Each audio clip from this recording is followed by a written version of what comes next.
Good morning दोस्तों, आ गई हूँ मैं अपनी नई वीडियो के साथ। आशा करती हूँ आप लोग सभी स्वस्थ होंगे, मस्त होंगे।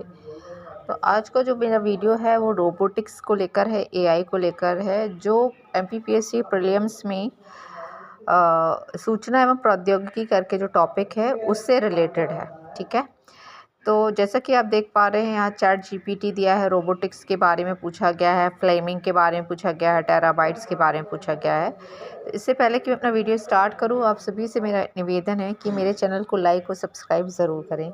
तो यहाँ मैं आपको कुछ बेसिक फैक्ट्स जो हैं वो आज देने वाली हूँ नोट्स के तौर पर, जिसे आप सिर्फ लर्न कर लीजिएगा। मे बी पेपर में आ जाए, क्योंकि अभी पूछा गया था 2024 में कि एआई के जनक कौन थे। तो स्टार्ट करते हैं रोबोटिक्स के जनक के साथ। तो रोबोटिक्स के जो जनक माने जाते हैं वो हैं Joseph Engelberger is widely considered the father of robotics. और रोबोटिक्स के जनक वे ही मैंने देखा था कि फादर ऑफ ऑटोमेटा करके आ जाए तो वो हैं इस्माइल एल ज़री, या जो भी प्रोनाउंसिएशन आप देख लीजिएगा, is honoured for a early automata. ठीक है, फिर है George dual invented the first programmable robotic arm, जिसे यूनिमेट कहा जाता है। जॉन मैकार्थी जो है वो एआई के जनक हैं। रोबोटिक्स की जननी पूछा जाए तो कैरोल रीली को कहा जाता है। और भारत का पहला एआई शिक्षक रोबोट जो था वो आइसिन था। इसहॉक असिमोव ने रोबोटिक्स शब्द गढ़ा था। सोफिया सामाजिक रोबोट के नाम से जानी जाती हैं। और भारत में सबसे पहले एआई का विचार किसने लेकर आया था? इंडिया की बात करें तो प्रोफेसर HN महावाला।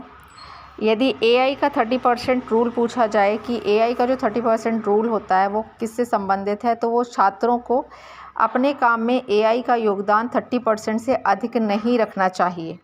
इससे क्या होता है, यदि वो पूर्णतः एआई पे डिपेंडेंट हो जाएंगे तो उनकी जो क्रिएटिविटी है, या मतलब कि खुद से क्रिएट करने की जो क्षमता है वो पूर्णतः नष्ट हो जाएगी। तो एआई खुद कहता है कि एआई 30% का नियम जो कहता है वो ये कहता है कि छात्रों को अपने काम में सिर्फ एआई का, जैसे हम यूट्यूब पर, गूगल पर सर्च करके कोई भी टॉपिक पूरा उठा लेते हैं और एज इट इज़ उसको कॉपी कर देते हैं, तो उससे क्या होता है, हमारी खुद की क्षमता का जो है वो क्षय हो जाता है।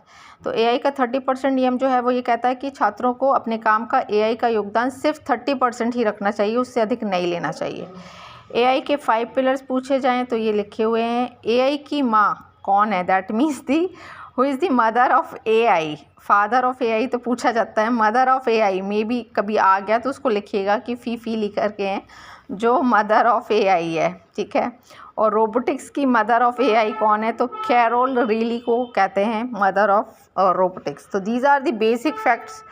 अब हम इंडिया के पॉइंट ऑफ व्यू से देखें तो father of robotics in India कौन रहे हैं? तो डब्बाला राजगोपाल।